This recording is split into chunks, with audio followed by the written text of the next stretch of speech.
Bueno, أعوذ بالله من الشيطان الرجيم بسم الله الرحمن الرحيم الحمد لله رب العالمين وصلى الله على محمد وعلى آله الطيبين الطاهرين.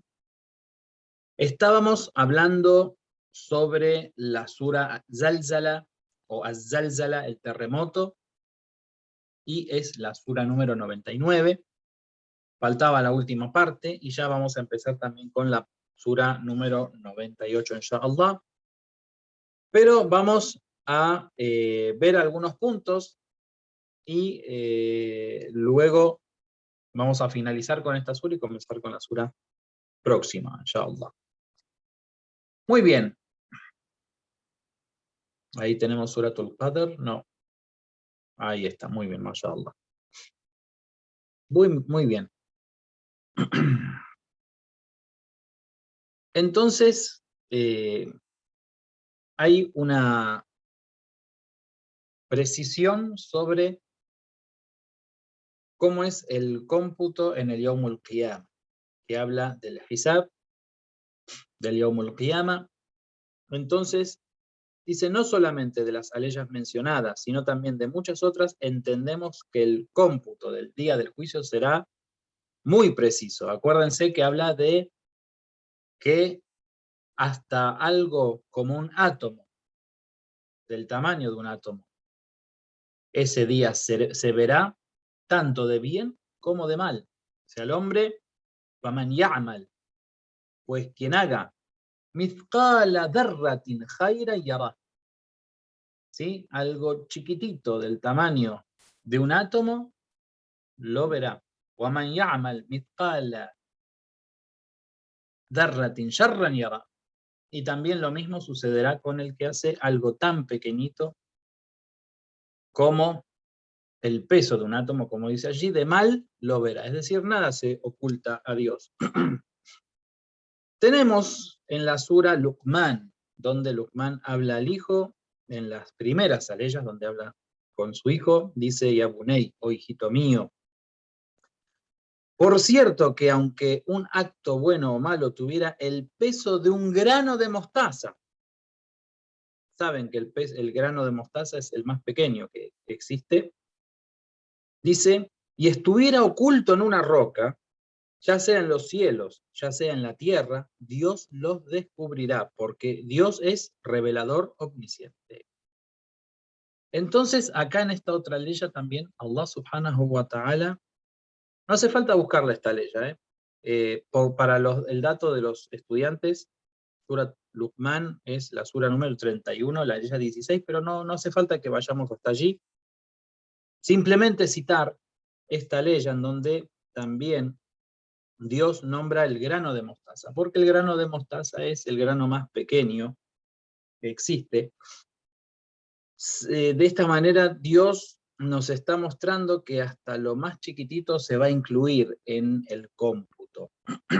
A veces nosotros mismos tenemos que tener cuidado con los pequeños pecados, porque como todo se computa, esos tan pequeñitos pecados que nos parecen tan pequeñitos a veces, terminan sumando un gran pecado, como hemos dicho. Y también otra cosa que sucede es que no hay que ver, como dice el hadiz, lo pequeño de la acción, sino la grandeza de contra quién se está haciendo esta acción o contra quién nos estamos rebelando al hacer los pecados. Entonces, cualquier recompensa que nosotros vamos a recibir, sabemos que Dios aumenta siempre. Dios, cuando nosotros hacemos un acto de bien, Él toma como 10 actos que nosotros hicimos, pero que toda cosa va a ser computada. Entonces, a veces lo que nos parece pequeñito de lo que hacemos también, Dios lo multiplica. Por eso hay que hacer muchas obras buenas y no hacer las obras que nos van a sumar puntos en contra.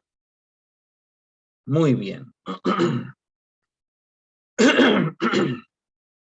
Dice que estas aleyas fueron reveladas, según algunos exégetas, cuando algunos compañeros del profeta le estaban restando importancia a las pequeñas caridades, diciendo que la recompensa es para la caridad con aquello que más amamos, hacerla con lo que no apreciamos no conlleva la recompensa. Esto decían los compañeros. Asimismo, estas personas, dice, eran negligentes respecto a los pequeños pecados. O sea, no de los compañeros fieles del profeta, sino la gente contemporánea al profeta, podemos decir. Entonces, estas aleyas fueron reveladas con este fin de estimularlos a hacer las pequeñas bondades y lo mismo apartarlos de los pequeños pecados.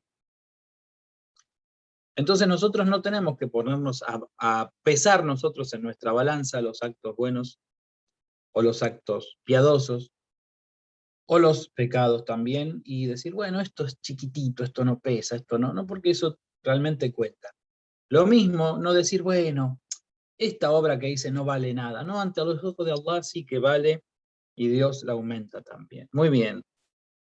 Seguidamente se plantea un interrogante. Dice, si el hombre observara aquel día todos sus actos, dice, ¿cómo puede concordar entonces con las aleyas que hablan del esbat? Dice que es el desmerecimiento, o el takfir, la expiación, o el af, el indulto, el tauba, el arrepentimiento, siendo que, dice, estas aleyas que hablan y nombran, estos aseguran que la incredulidad desmerece todos los actos buenos y las que hablan del takfir, dice, asegura que los actos buenos anulan los malos. Entonces dice cómo podemos tomar esto. Entonces tenemos otras aleyas coránicas que lo explica. Dice, si asocian a Dios ciertamente, se desmerecerá tu obra. Y por cierto que las buenas acciones se llevan las malas. Eso lo dice el Corán. Entonces, en el caso del Tauba, por ejemplo, se anuncia que a través del perdón divino y el arrepentimiento de los pecados desaparece. Es decir, si una persona hace un pecado y se arrepiente, eso desaparece y hay que tomarlo como. Entonces dice, ¿cómo pueden llegar a concordar estos conceptos con la teoría de la observancia de todos los actos en el Yawm al-Qiyamah? La pregunta sería así. Si todos nuestros actos van a ser presentados y van a ser computados en el Yawm al-Qiyamah, entonces, ¿qué pasa con el perdón? ¿Qué pasa cuando uno se arrepintió del pecado? ¿Qué pasa con esas obras buenas, obras piadosas, que en el Yawm al-Qiyamah van a quedar estropeadas, van a quedar malogradas por nuestros malos actos? Entonces, perdón, la respuesta es la siguiente.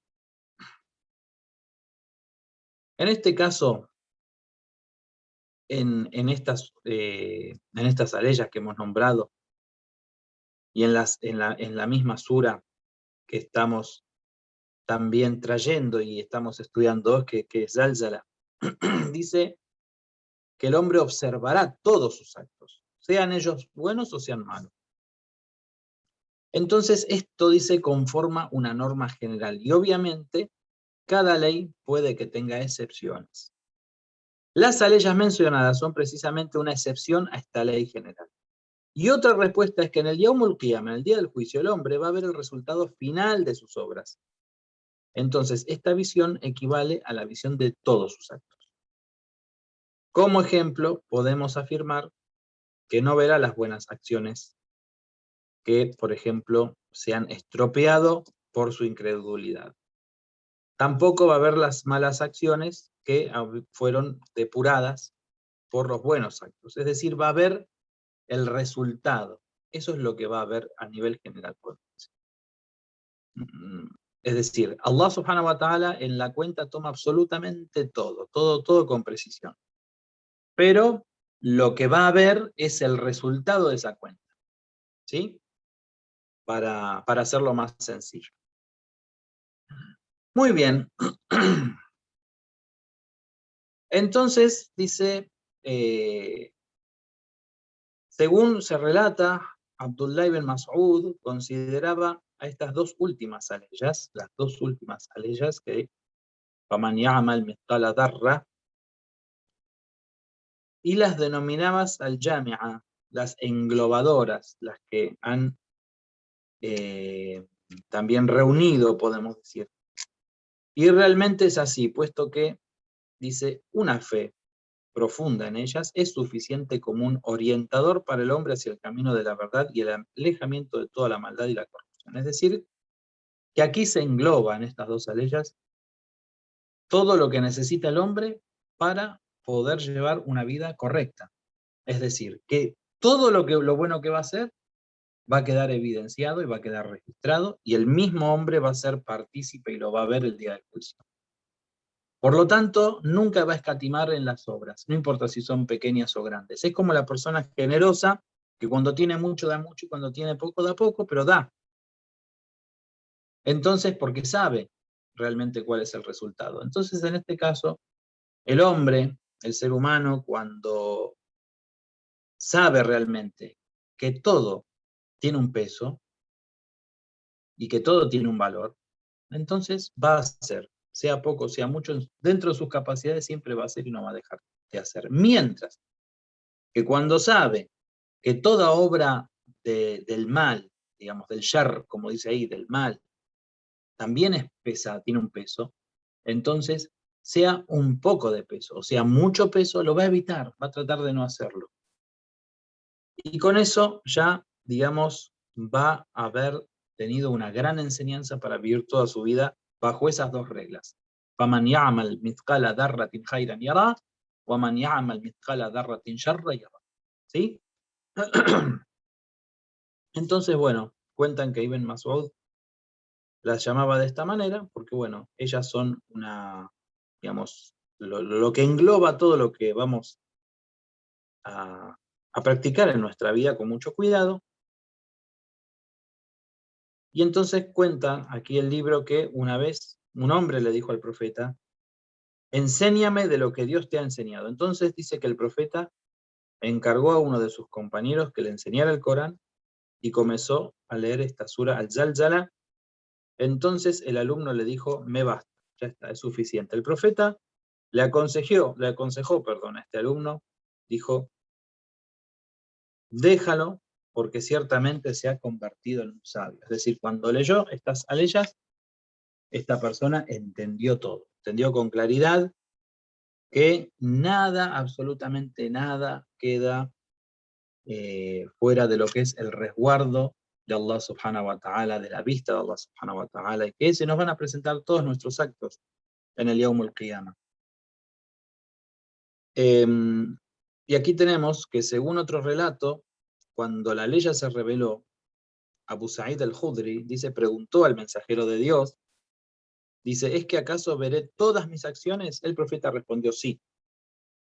Entonces preguntó de nuevo, dice, ¿las grandes acciones? Dijo, sí, y las pequeñas también, dijo el profeta. Entonces el hombre dijo, guay de mí. El profeta, alayhi salatu wassalamu ala alihi, dijo, la albricia de Dios sea sobre ti, oh Abu Sa'id, porque Dios multiplicará una buena obra de 10 a 700 veces. Y si lo deseas, también multiplicará esas 700 veces. Por el contrario, castiga un pecado solo en la medida de este pecado o lo perdona. Entonces ten certeza de que nadie se salvará por sus propias acciones, salvo que el favor y la bondad divina lo abarquen. Entonces interrogó a Abu Sa'id, ¿inclusive tú? Y el profeta dijo, inclusive yo, a menos que Dios me incluya en su misericordia. Entonces, para finalizar esta sura con estas dos aleyas que son una verdadera enseñanza muy profunda, nosotros tenemos que saber, en primer lugar, como siempre el creyente vive entre el temor y la esperanza en la misericordia de Allah es que nosotros cada acto bueno que hacemos, sea pequeñito, lo más pequeño, como sonreírle a una persona, acariciar la cabeza de un huérfano, no sé, contestarle bien a alguien, guiar a alguien que está perdido en la calle, que nos pregunta por alguna avenida, por alguna calle, nosotros le vamos y le decimos el camino, se lo mostramos. Estas obras tan pequeñas, nosotros no tenemos que desdeñarlas y saber que realmente ante Allah y en la cuenta de Allah pueden llegar a valer muchísimo. Inclusive cuando hay una sinceridad profunda del corazón, por ejemplo, en, no sé, en querer cruzar a una persona que no puede cruzar una avenida, cruzar la calle. Tomarlo de la mano y cruzar, ayudarlo a cruzar. A una persona ciega, por ejemplo. Si en ese momento nosotros realmente lo hacemos dejando todo de lado, lo que estábamos haciendo, lo que nos ocupaba la mente, lo hacemos por y para Dios, no es solamente cruzar a una persona ciega a la calle, es un acto de bondad muy alto que Dios solo sabe la recompensa que hay junto a este acto. Entonces no tenemos que pensar que hay que hacer grandes cosas y grandes actos. Incluso les digo, el mejor camino para el bien, digamos, para uno poder estar en el camino del bien, uno poder tener motivación de hacer el bien, son estas pequeñas cosas. Estas pequeñas cosas son las que realmente nos hacen tener otro tipo de visión de la vida. Entonces, lo mismo sucede con los pecados. Una persona que se cuida de los grandes pecados dice, no, bueno, yo no bebo alcohol, yo no como carne que es nayes, no sé, no fornico, y bueno, ya está, ya entonces tengo el paraíso, y no importa otras cosas que haga, si hablo mal de la gente, si, no sé, si critico a fulano o a mengano, si hice sentir mal a nadie, porque yo,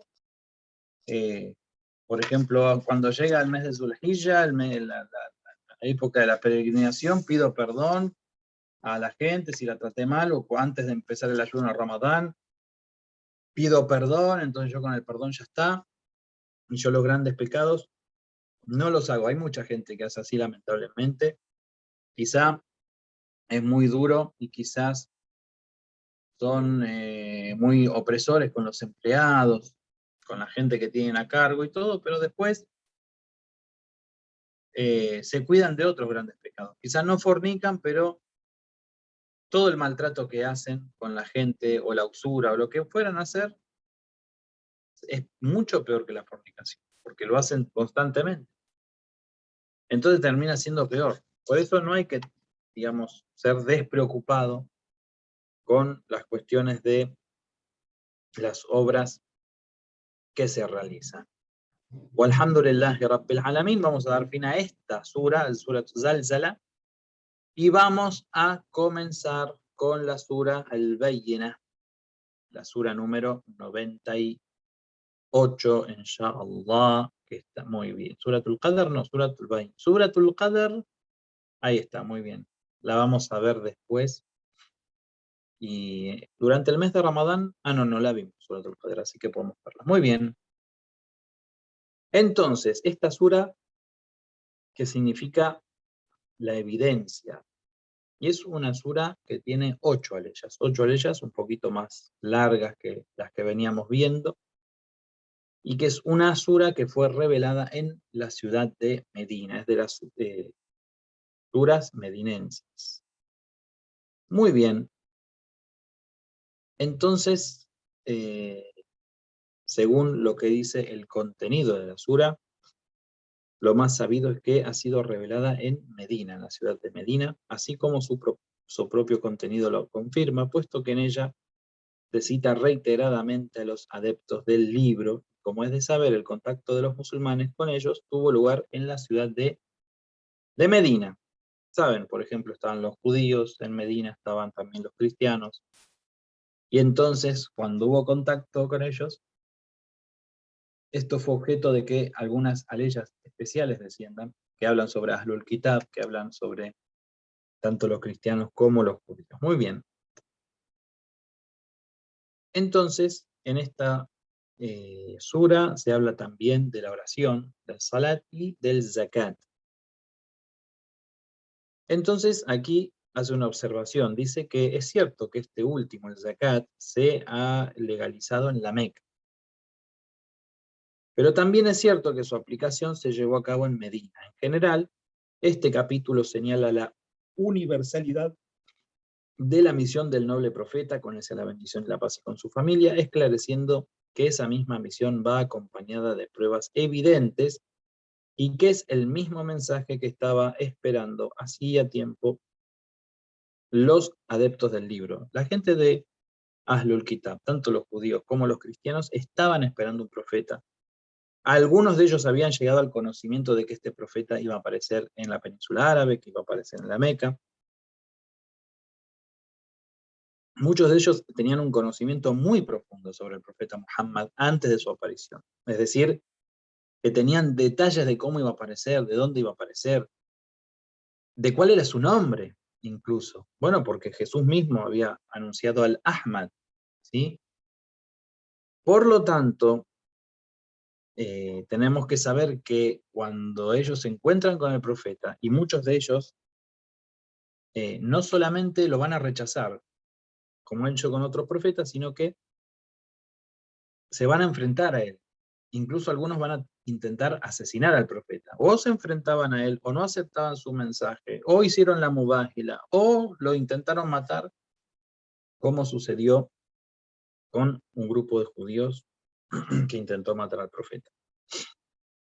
Muy bien, también en esta sura se incluye la realidad de que los principios de las convocatorias de los profetas, como por ejemplo la fe, la oración, el ayuno, son principios sólidos y son eternos, los cuales existieron en todas las religiones divinas, y en otra parte de la sura cita las diversas posiciones de los adeptos del libro y de los que son incrédulos frente al Islam, y señala que quienes creyeron y actuaron benevolentemente son las mejores de las criaturas, y en cambio quienes se sumergieron en el camino de la incredulidad y también del politeísmo y el pecado son las peores personas. De esto también vamos a hablar más en profundidad, porque, por ejemplo, ¿quién es el más inteligente? El creyente. ¿Quiénes son las mejores de las personas? Los creyentes. Y los que son, digamos, los más ignorantes son los más incrédulos. Nosotros podemos ver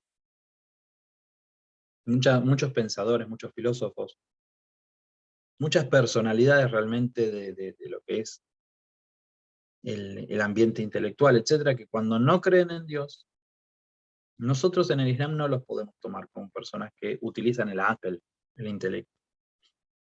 Persona que rechaza a Dios es la persona más ignorante que hay, a pesar de que puede haber escrito 20 libros, 40 libros, no importa, son burros cargados de libros, como dice el Sagrado Corán. Muy bien. Entonces, aquí dice que, bueno, la sura también cita las diversas posiciones de los que creyeron, actuaron de forma benevolente, de aquellos que son Ahlul Kitab, y es una sura a la que se la ha denominado de diferentes maneras. Entonces, los nombres que tiene famosos son Bayyina, Lam Yakun, que es con lo que las dos palabras con las que empieza, Qayyima. Y respecto al mérito de la lectura de esta sura, el profeta del Islam, profeta Muhammad alayhi salatu wasalam alá, les dijo: si la gente supiera cuántas bendiciones confiere esta sura, abandonarían sus familias y sus bienes a fin de estudiarla y aprenderla. Subhanallah. Entonces, dice, una vez preguntaron al enviado de Dios cuál es el mérito y la recompensa de esta sura. Dijo, primero, ningún hipócrita la recita, tampoco quienes albergan la duda en sus corazones. Juro por aquel que los ángeles más próximos a él la recitan desde que se crearon los cielos y la tierra, y no se cansan de recitarla, ni siquiera por un instante. Para quien la lea por la noche, Dios ordenará a los ángeles la protección de su religión, es decir, de su vida espiritual, y su mundo, es decir, su vida material, y ellos solicitarán al Altísimo misericordia para con el recitador de esta sura. En cuanto a quien la recite durante el día, recibirá una recompensa tal como el tamaño de todo aquello que el día ilumina y todo aquello que la noche ensombrece. Entonces, esta es la Surat Bayyina, y vamos a pasar a conocer la traducción de la sura, que dice Bismillah ar-Rahman ar-Rahim, en el nombre de Dios, el clementísimo, el misericordiosísimo. No fueron separados los que no creían de la gente de la escritura y los idólatras hasta que no llegó a ellos una prueba clara. Esa es la primera aleya. Los incrédulos de entre los adeptos del libro y los idólatras no desistieron de su religión hasta que les llegó la evidencia, es decir, al-bayna, algo claro, mubin también, algo explícito. Un enviado de Dios que recita escrituras o escritos, como dice allí, purificados. Suhufan mutahhara. Fiha kutubun qayyima. Por eso también le llaman qayyima. En la que hay mensajes y disposiciones claras. وَمَا تَفَرَّقَ الَّذِينَ أُوتُوا الْكِتَابَ إِلَّا مِنْ بَعْدِ مَا جَاءَتْهُمُ الْبَيِّنَةُ. Y no se dividieron aquellos a quienes fue dada la escritura, excepto después de haber llegado a ellos la prueba clara. وَمَا أُمِرُوا إِلَّا لِيَعْبُدُوا اللَّهَ مُخْلِصِينَ لَهُ الدِّينَ حُنَفَاءَ ويقيموا الصلاة ويؤتوا الزكاة وذلك دين القيمة. Muy bien, esa ley que es larga, ahí está. Y no les fue ordenado sino que adorasen a Dios con fe en Él únicamente, como verdaderos buscadores de la verdad, o también se puede decir como verdaderos sinceros, que hicieran la oración y que diesen el impuesto o la zakat.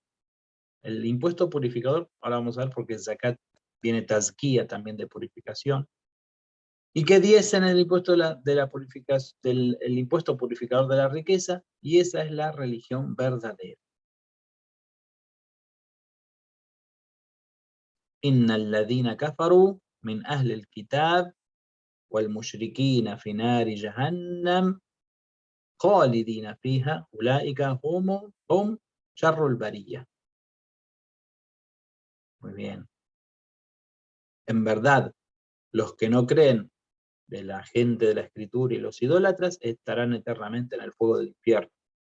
Ellos son lo peor de la creación.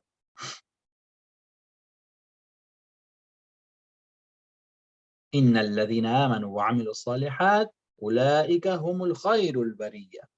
En verdad, quienes creen y actúen rectamente son lo mejor de la creación. Vamos a ver en qué momento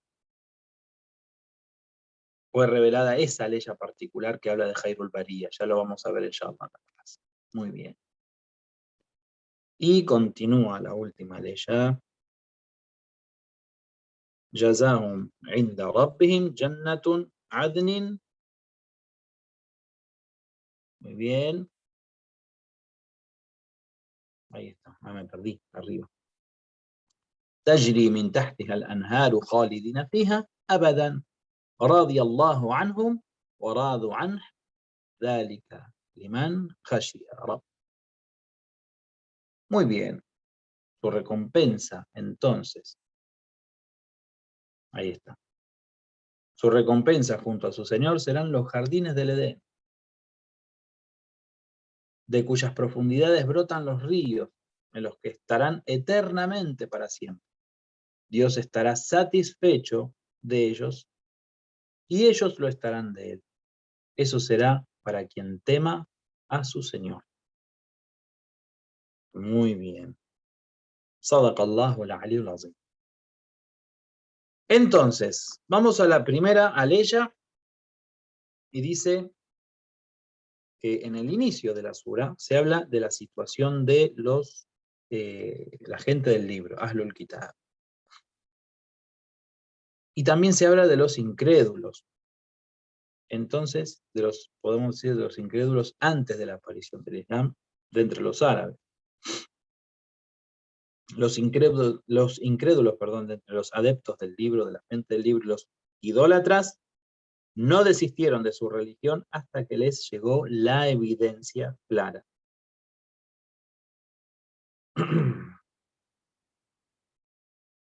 Entonces, podemos decir que previa a la aparición del profeta, ellos sostenían el pensamiento, digamos, previo, y luego de la aparición y de la revelación del libro, dieron un vuelco total. Algunos creyeron y otros no. Entonces, como sabemos, en lo que, digamos, respecta a la gente del libro, puntualmente, la gente del libro, tanto los judíos como los cristianos, como decimos, que estaban en Medina y que estaban en la península árabe, que algunos habían en el Yemen, otros habían en otras regiones, estaban esperando un profeta. Entonces, una vez que la aparición del profeta se hizo clara, se hizo evidente, no solamente por los milagros, la forma, porque ellos tenían varios signos del profeta que esperaban, que se cumplieron en el profeta Muhammad, entonces esto produjo una división entre los grupos. ¿Por qué? Porque algunos cuando vieron al profeta, asumieron que el profeta contaba absolutamente con todas las predicciones que habían sobre el nuevo profeta y que digamos ellos estaban esperando, y otros directamente lo rechazaron. Entonces puntualmente se refiere a esa división. Lo mismo sucedió con los incrédulos de la Meca, por ejemplo, porque algunos tenían algún indicio de que iba a aparecer o un profeta o una personalidad especial para el mundo. Incluso Jadilla, antes de casarse con el profeta, ya le habían anunciado, le habían dicho que ella se iba a casar con una persona que era lo mejor de la creación y que era una persona que iba a cambiar el mundo y que era una persona muy especial. Por lo tanto, ya había un conocimiento y había un clima. Y además no se olviden que el profeta nace en el Amul Fil, en el año del elefante, y que en el año del elefante sucede un gran milagro en la Meca. Entonces había un clima, digamos, de esperanza y de estar esperando a un profeta o alguien o un hombre de Dios. Entonces acá lo que se produce es esta división. Parecido a lo que sucedió con otros profetas anteriores que habían sido anunciados anteriormente. Entonces cuando aparecen, por ejemplo, cuando nació Jesús, alayhi salam, dentro de los judíos había gente que estaba esperando al Mesías y otros que lo dejaron pasar y descreyeron de él. Es más, se le enfrentaron a él y hasta intentaron matarlo. Lo mismo sucedió con el profeta Muhammad alayhi salatu wassalam. Y estas primeras aleyas, las tres primeras aleyas, nos hablan de esto justamente. ¿Por qué? Porque habla de la evidencia. Entonces dice, Rasulun min Allah, un mensajero de Allah o de parte de Allah. Dice, que recita las escrituras puras o purificadas y que comprenden inconvertibles leyes. Es decir, que fija kutubun qayyima, que en ella hay libros, la ley que sigue, para que lo vean los alumnos, fija kutubun qayyima. En ella hay mensajes, dice, bueno, kutub, libros, y disposiciones claras, firmes, correctas, digamos. Qayyima significa firmes. Muy bien. También podemos ir inmaculadas, o digamos que son inquebrantables. Muy bien. وما تفرق الذين أوتوا الكتاب إلا من بعد ما جاءتهم البينات. Esta es la última. Dice, y sin embargo, la gente del libro no se dividieron sino después de haberle llegado la evidencia. Acá lo que hace es un hincapié en que los seguidores, de los poseedores del libro, dice, está hablando de Utul Kitab, que es decir, los que poseen el libro, es decir, Ahlul Kitab, son, digamos, y los incrédulos también podemos decir, tomaron esta posición de dividirse, dice, y no se dividieron aquellos que poseen el libro, illa min ba'di ma ja'atuhumul bayna, sino después de haberle llegado la evidencia clara. Entonces hace un énfasis, un hincapié en esto de que ya había gente que estaba esperando al profeta, que tenía, digamos, un conocimiento y que se diferenciaban mucho del mensaje del Islam, y cuando viene el profeta, ellos mismos terminan dividiéndose entre los que creyeron y los que no creyeron.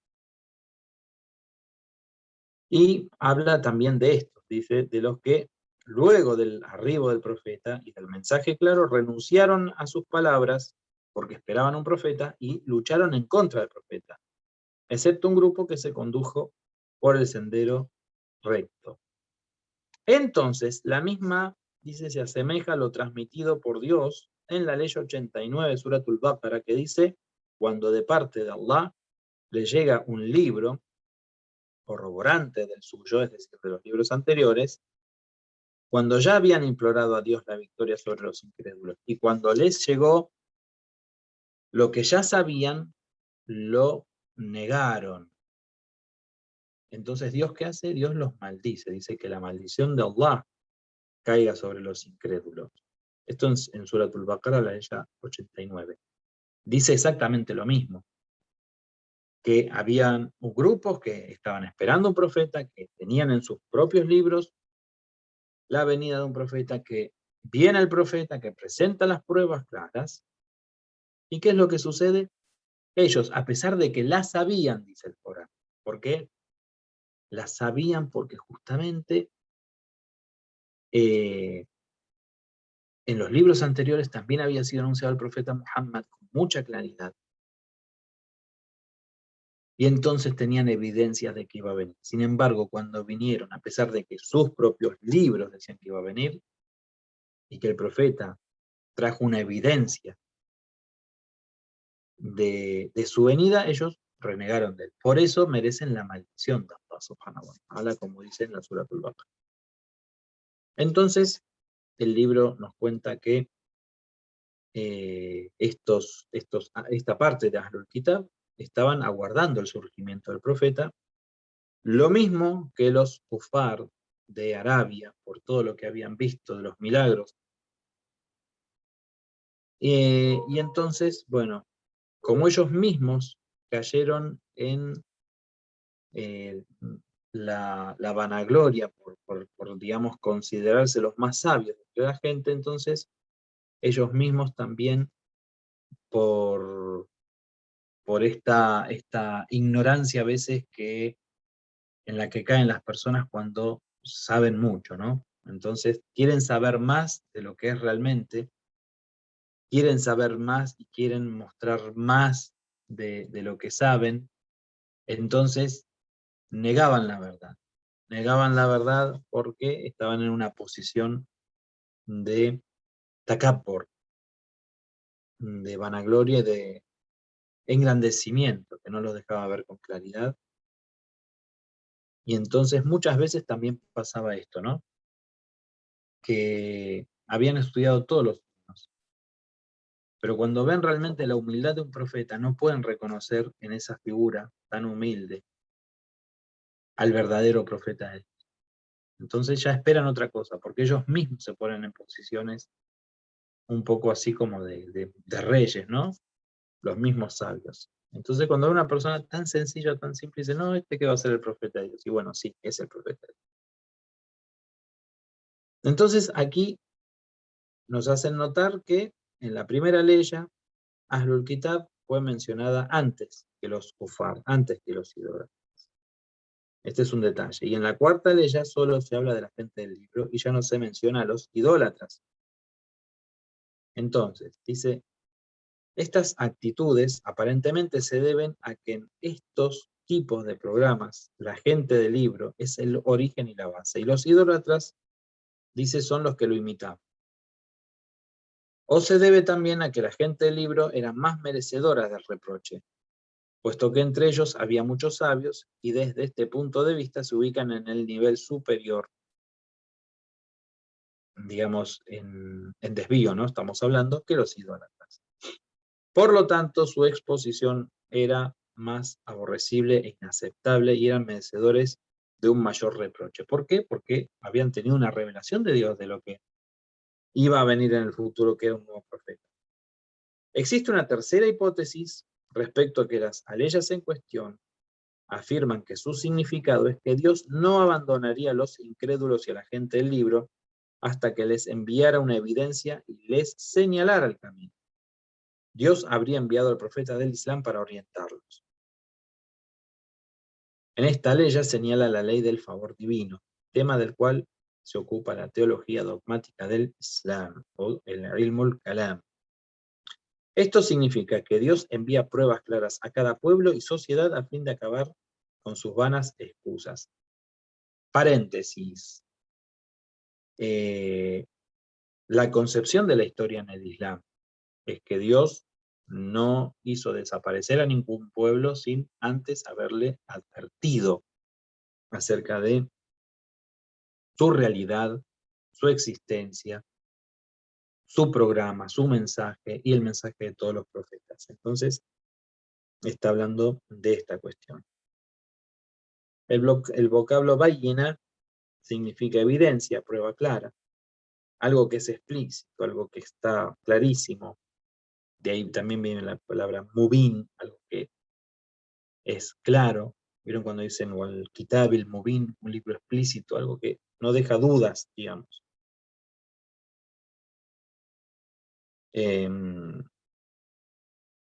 Entonces, el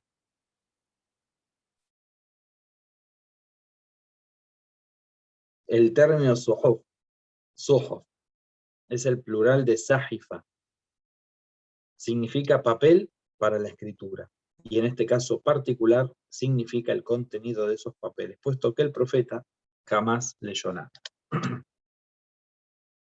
Ahí está, suhufan, un mensajero procedente de Dios que les recita escritos mutahhara. Mutahhara, sabemos el significado, es algo que está purificado, que está libre de cualquier tipo de impureza, libre de errores, libre de los demonios, libre de los genios, libre de todo lo que no sea Dios en este caso. Algo, digamos, inalterable, podemos decir también. Algo puro, ¿sí? Digamos, no está contaminado con nada. Algo puro que es algo que está contaminado. Muy bien. Fija kutubun qayyimatun. Se refiere a que estas escrituras inmaculadas están exentas de todo tipo de desviación o equivocación.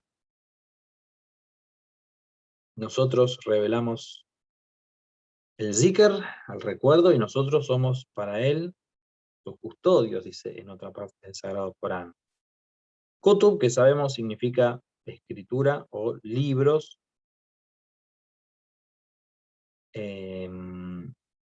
y también hace aquí una aclaración, dice, de que también Dios utilizó el verbo kataba, kutiba alaykum siyam, porque también es un mandato divino. Digamos, kutub, sabemos que también es el plural de kitab, ¿sí? De libros.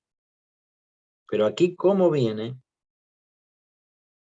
¿Sí? Viene como el verbo kataba, dice escribir, la escritura, o los mandatos, las leyes también. ¿Sí?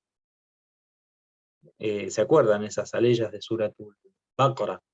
Kutiba alaykum siyam kama kutiba ala alladhina min qablikum. Yo les pido, si me aguardan 5 minutos, podemos cortar la clase 5 minutos porque están golpeando la puerta y tengo que abrir. Es una persona que vino a buscar una... Sí, ya voy, Haidar. Una persona que vino a buscar algo y le tengo que entregar esto, que es una cuestión de ayuda que estamos entregando. Un segundito, por favor. Hola.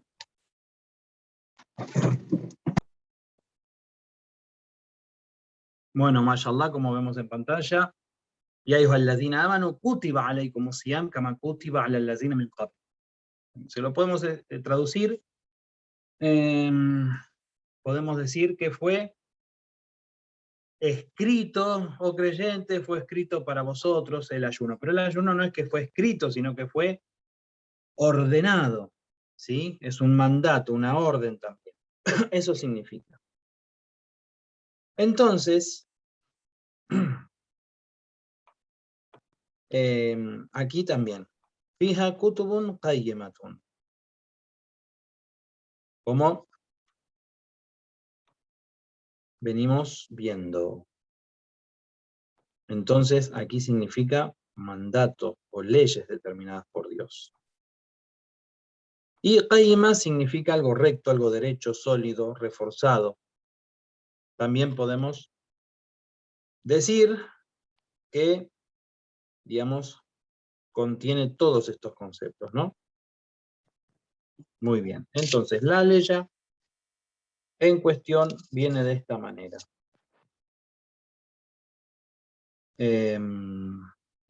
Esperen que me perdí acá. Muy bien. Que comprenden incontrovertibles leyes, podemos decir. O leyes que son firmes, que son claras. Mandatos que son claros. Muy bien. وَمَا تَفَرَّقَ الَّذِينَ أُوتُوا الْكِتَابَ إِلَّا مِنْ بَعْدِ مَا جَاءَتْهُمُ الْبَيِّنَةُ. Muy bien, entonces aquí lo que sigue es un reproche que se está haciendo. ¿Cuál es el reproche? Volvemos a lo mismo que hemos dicho antes. Este es un reproche para la gente del libro y para los incrédulos que ya sabían, tenían conocimiento de lo que iba a venir, y sin embargo, ellos no aceptaron el mensaje. Entonces,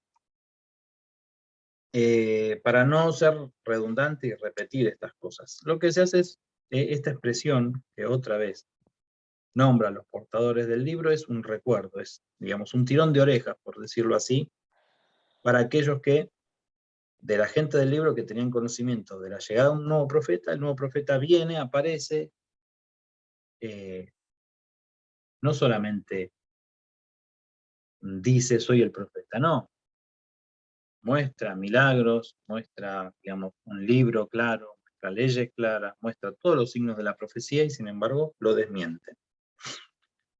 Muy bien.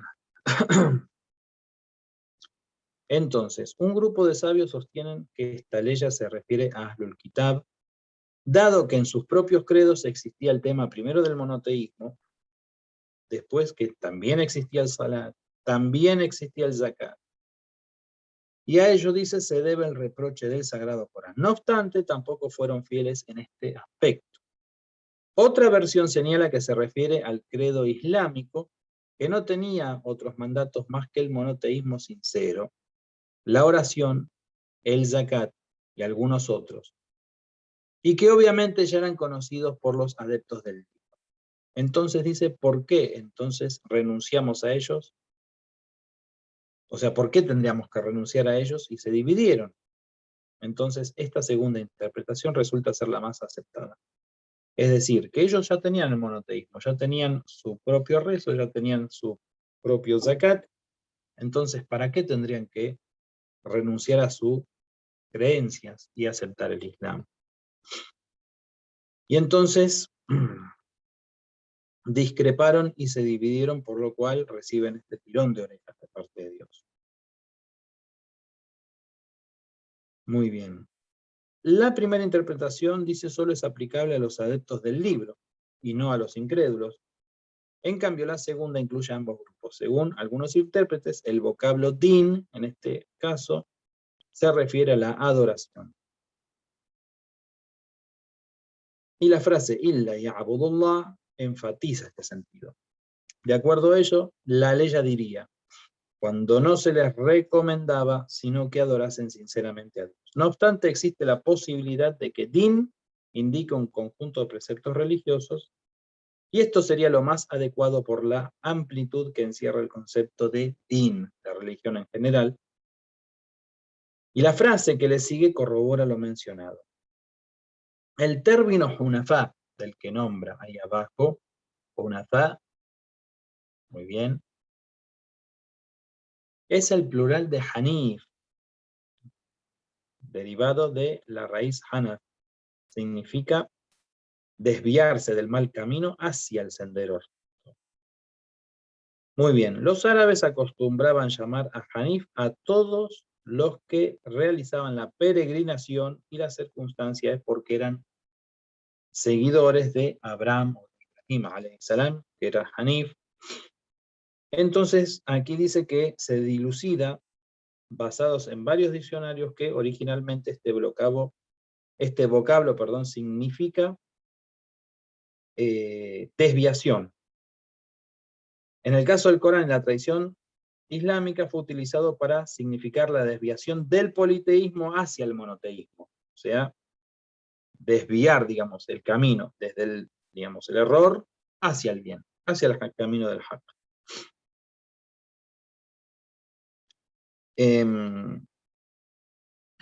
La elección del mismo posiblemente se deba a que las sociedades idólatras consideraban desviados a todo aquello que abandonaban su credo, para volverse obviamente monoteístas. Entonces, paulatinamente, esta expresión fue utilizada como los seguidores del monoteísmo, y su sentido real sería el cambio del desvío por la orientación, que es el monoteísmo, obviamente. Y entonces, fíjense qué interesante esto, ¿no? Este término Hanif, que nosotros lo tomamos hoy como una persona que, digamos, del camino del error se dirige hacia el camino recto, o que está en el camino recto, en realidad era utilizada al revés por los politeístas, y significa en su origen desviación. ¿Por qué? Porque eran aquellos que se desviaban del politeísmo hacia el monoteísmo. Muy interesante. Muy bien. La frase وَذَلِكَ دِينُ الْقَيِّمَةِ indica que el monoteísmo sincero, la oración, el vínculo con el Creador, el zakat, que es el vínculo con las criaturas, son de los preceptos vigentes en todas las religiones y que además se hallan en la naturaleza del propio ser humano. Sin dudas, la naturaleza del hombre se basa en el monoteísmo y su fitra. Entonces, la misma fitra es la que convoca hacia el agradecimiento al Creador, a Allah subhanahu wa ta'ala, y su espíritu social lo guía a ayudar a los necesitados. Por eso, primero la cuestión del salat y después del zakat. Ciertamente, la raíz de todas estas órdenes se encuentra en las profundidades de las almas, por lo tanto, se hallan en el texto de las enseñanzas de todos los profetas y del profeta del Islam. Es decir, nosotros, el ser humano, aquel que está en el camino del monoteísmo y que escucha su fitra, y según su fitra, va primero a querer agradecer al Creador que lo trajo al mundo, a aquel que lo invitó a esta fiesta que es la vida. Entonces quiere saber quién es el anfitrión de esta fiesta, de este banquete. Y segundo, eso es, digamos, lo interno que nos une con Allah, con nuestro origen. Y segundo está lo externo, podemos decir, como el zakat, que es lo que nos va a conectar con las otras criaturas o con lo social. Es decir, a través de dar lo que corresponde al necesitado. Muy bien. Y vamos a dejar en esta ya. Inna alladhina kafaru min ahli alkitab wal mushrikin fi narin jahannamun khalidina fiha ulaika hum sharrul bariyah. Esta parte y la leya que le sigue es bastante, tiene una interpretación y una historia muy linda cuando fue revelada, en donde se señala a Amirul Mu'minin alayhi salam. La vamos a dejar para la próxima clase si Dios quiere, para no hacerla tan larga ahora y no sea cansador. Walhamdulillahi Rabbil Alamin. Wassalamu alaikum wa rahmatullah.